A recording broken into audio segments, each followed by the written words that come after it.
Assalamualaikum warahmatullahi wabarakatuh. Halo sahabat FGMSN, salam literasi, ayo membaca.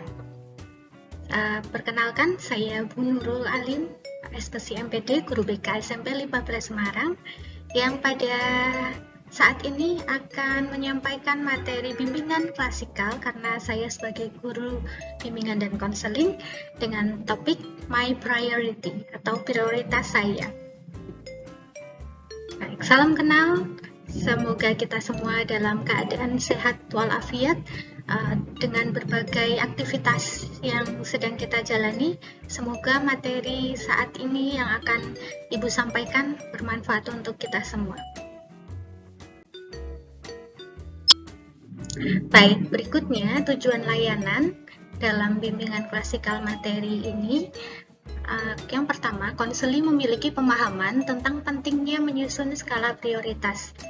Sambil saya sampaikan informasi bahwa istilah peserta didik dalam bimbingan dan konseling kami sebut dengan nama konseli sebagai penerima layanan konseling. Ini saya tujukan agar lebih familiar dengan kata konseli, sehingga dalam tujuan layanan saya sampaikan langsung dalam tulisan ini merupakan konseli. Bagi yang belum paham, konseli adalah peserta didik yang mengikuti layanan bimbingan dan konseling. Kemudian tujuan yang kedua, konseli meyakini kemampuan diri dalam penyusun skala prioritas. Dan yang ketiga, konseli dapat menyusun skala prioritas.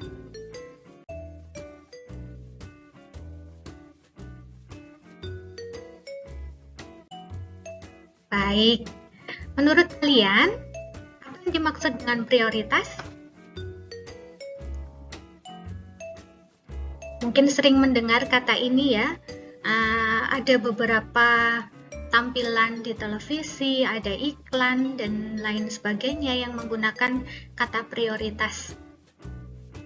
Mungkin sering mendengar, tapi apa ya Bu, prioritas itu apa ya? Kayaknya dengar, tapi belum paham. Baik, kita akan ulas lebih lanjut tentang prioritas.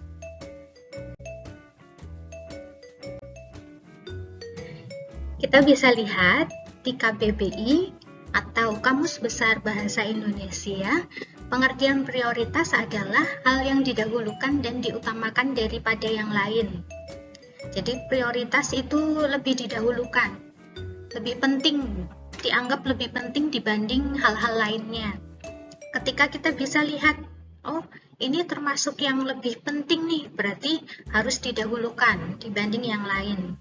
Ada beberapa pilihan, tiap orang bisa menentukan prioritasnya, dan tiap orang juga berbeda. Ada yang memiliki prioritas terkait dengan pendidikan, ada yang orang lain prioritasnya adalah tentang pertemanan ketika di sekolah, dan seterusnya. Selanjutnya kita akan bahas materi berikutnya.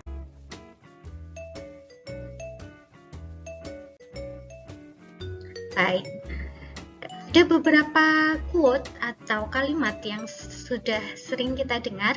Sempat nggak sempat itu hanya soal prioritas kok.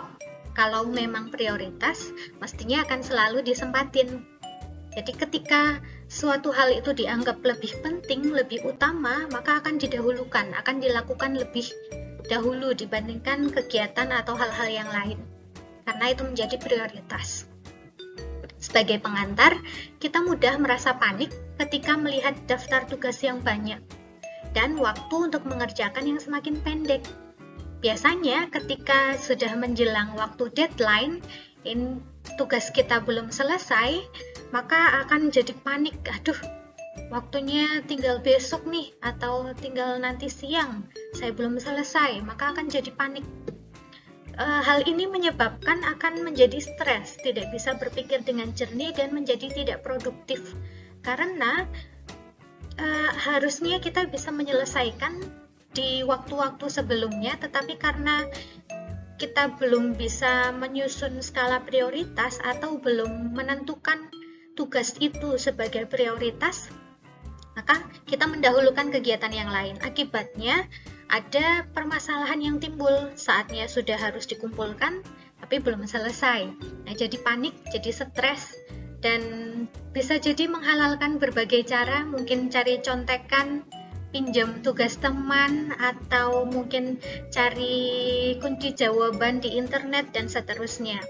Hal ini merupakan perilaku yang tidak produktif karena tidak menunjukkan kemampuan diri sebetulnya. Sebenarnya ketika kalian sudah bisa mengerjakan tugas di awal waktu, hal yang terjadi akan berbeda. Tidak akan jadi kepanikan karena waktunya mepet, tugasnya belum selesai. Nah, kunci untuk menyelesaikan permasalahan tersebut adalah dengan menyusun skala prioritas. Karena bisa mengurutkan mana yang termasuk prioritas utama, mana yang tidak termasuk prioritas. Nah, kita akan bahas di slide berikutnya.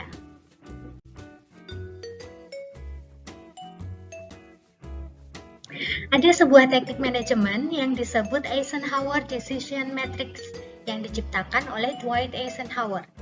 Inti dari teknik ini adalah bagaimana kita bisa melakukan manajemen waktu dengan lebih baik, dengan cara memisahkan hal-hal yang kita lakukan dalam 4 buah kategori. Jadi manajemen itu kata lain dari mengatur, pengaturan. Kita bisa mengatur apa saja yang ingin kita lakukan atau kita butuhkan untuk dilakukan dalam 4 buah kategori. Ada 4 kuadran. Kuadran yang pertama penting dan mendesak, berisi hal-hal yang sangat penting dan mendesak waktunya untuk dilakukan. Waktunya harus segera. Kemudian kuadran 2, penting namun tidak mendesak, berisi hal-hal yang sangat penting dan sangat kita butuhkan, tapi waktunya lebih lama dibandingkan yang kuadran 1, bisa dilakukan dalam rentang waktu yang lebih panjang. Kemudian kuadran 3, tidak penting namun mendesak, ada hal-hal yang sebetulnya bagi kita tidak termasuk hal yang penting tapi mendesak untuk dilakukan. Kemudian yang kuadran 4, tidak penting dan tidak mendesak. Ini berisi hal-hal yang tidak terlalu penting bagi kita dan waktunya bisa dilakukan dalam jangka waktu yang lebih lama. Nanti kita akan bisa lihat contoh-contoh dari pembagian kuadran 1 sampai 4. Berikut ini contoh-contoh pembagian kuadran 1 sampai dengan 4. Untuk kuadran yang pertama, itu penting dan mendesak. Harus dilakukan sekarang karena harus segera dilaksanakan, itu termasuk kuadran 1. Contohnya, ketika ada bayi yang menangis, harus segera diangkat atau ditenangkan.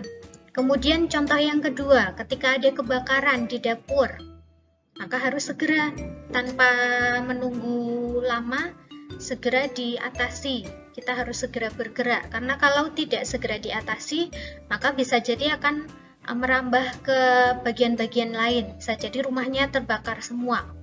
Kemudian ada tenggat waktu pengumpulan tugas. Harus segera, karena tenggatnya sudah dekat, maka harus segera dikerjakan.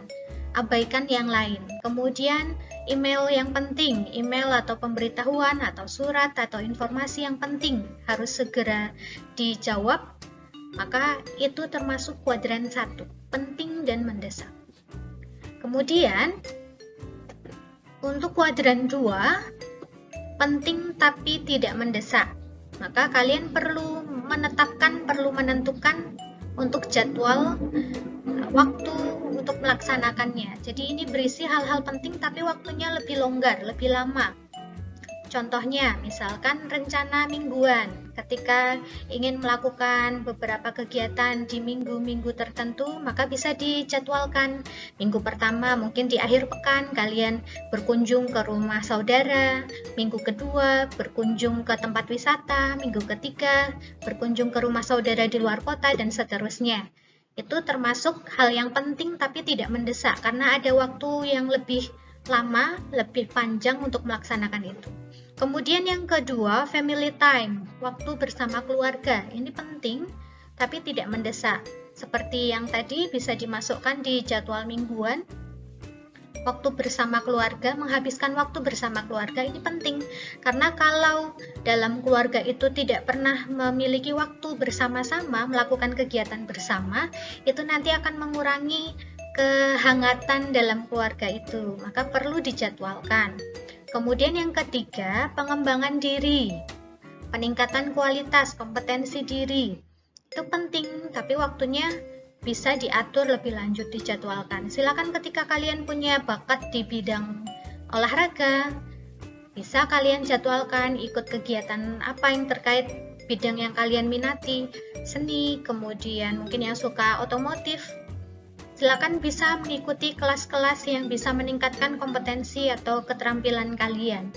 Tapi termasuk hal yang penting dan tidak mendesak, waktunya agak lebih lama. Kemudian exercising, berlatih setiap keterampilan, karena keterampilan yang kita miliki tidak bisa serta-merta jadi lebih bagus. Harus dilakukan latihan-latihan. Kalau di sekolah, berarti kalian perlu melakukan latihan-latihan soal, kemudian latihan-latihan yang lain terkait dengan hal-hal yang kalian sukai. Banyak latihan itu penting, maka perlu kalian buat jadwal. Kemudian kita akan lihat contoh yang kuadran 3. Kuadran 3 itu tidak penting tapi mendesak.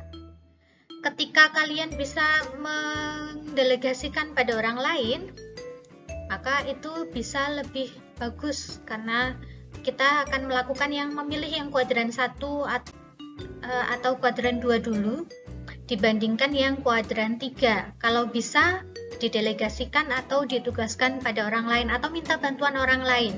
Kita cari tahu siapa yang bisa membantu kita. Contohnya ketika telepon rumah berdering, itu tidak terlalu penting untuk kita karena kita tidak tahu telepon itu ditujukan untuk siapa, tapi mendesak untuk dilakukan, karena kalau tidak segera diangkat, kasihan yang menelpon, tidak ada respon, maka segera diangkat. Kalau ada orang lain yang bisa melakukannya, itu lebih baik. Tapi ketika saat ada telepon berdering, kalian sedang tidak melakukan kegiatan yang penting lainnya, silakan diangkat. Kemudian ada pesan teks atau SMS atau surat dari orang lain, mungkin ada Pak Pos mengirim surat atau paket. Kalau sekarang kan seringkali permisi paket. Nah, itu ketika kalian tidak melakukan kegiatan lain, silakan bisa diambil atau diinformasikan pada yang memiliki paket tersebut. Kemudian email atau surat-surat yang kalian peroleh. Kemudian request atau permintaan. Bisa jadi orang tua meminta kita melakukan sesuatu hal. Contohnya misalkan ibu meminta kita menyapu halaman atau membelikan bahan makanan yang di rumah sudah habis. Nah, itu bagi kalian mungkin tidak terlalu penting, tapi mendesak dilakukan karena itu penting bagi ibu, karena ingin membuat masakan. Maka itu termasuk kuadran 3. Kemudian yang terakhir, kuadran 4. Karena kuadran 4 ini tidak penting dan tidak mendesak, kalau bisa kalian hapus dari daftar atau tidak dilakukan kalau bisa. Tapi kalau kalian ingin melakukan, tidak apa-apa, asal yang kuadran 1, 2, dan 3 sudah kalian laksanakan, sudah dikerjakan, sudah dijadwalkan, maka kalian bisa melakukan yang kuadran 4. Contohnya menonton televisi, kemudian berselancar di internet, kemudian menggunakan atau mengakses media sosial, terus belanja online, dan seterusnya. Ini boleh dilakukan ketika kuadran 1 sudah dikerjakan, kuadran 2 dan kuadran 3 juga sudah dijadwalkan. Itu silakan bisa melaksanakan hal-hal yang ada di kuadran 4.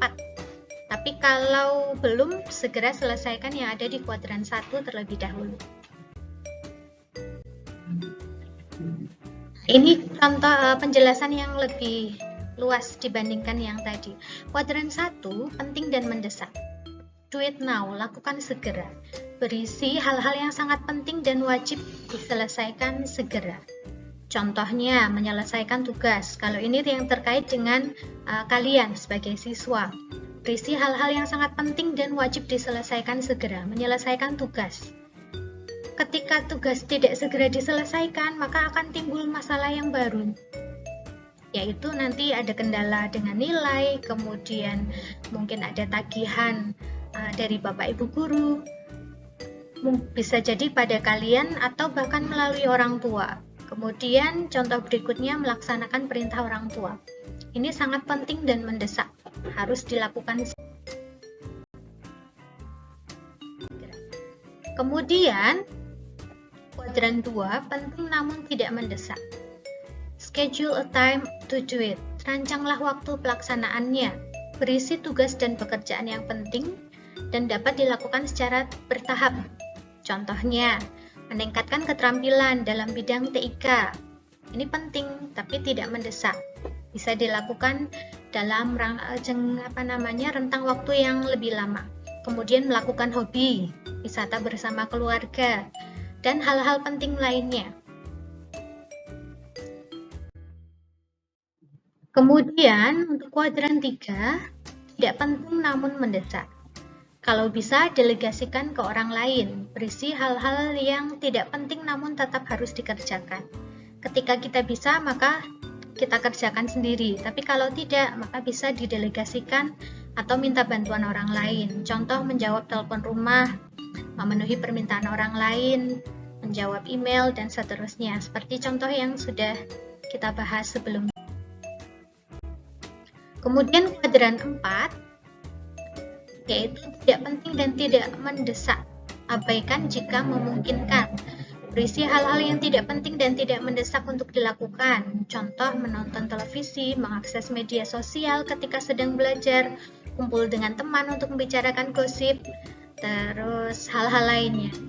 Ini ketika kalian sudah melaksanakan hal-hal atau tugas-tugas di kuadran 1, boleh dilakukan. Karena kita juga perlu refreshing, perlu istirahat, perlu melakukan hal-hal yang tidak penting agar kita tidak terlalu sepaneng ya, tidak terlalu fokus pada tugas-tugas saja, perlu refresh.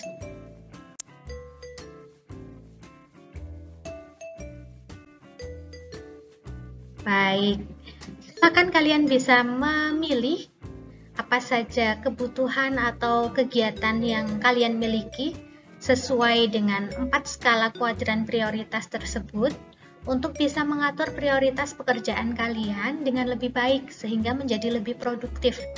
Nanti silakan ambil buku catatan PK atau buku kalian, buatlah diagram atau kuadran tadi, ada kuadran 1, 2, 3, 4 bagi hal-hal yang menurut kalian masuk ke kuadran 1 atau kuadran 2, kuadran 3, dan kuadran 4.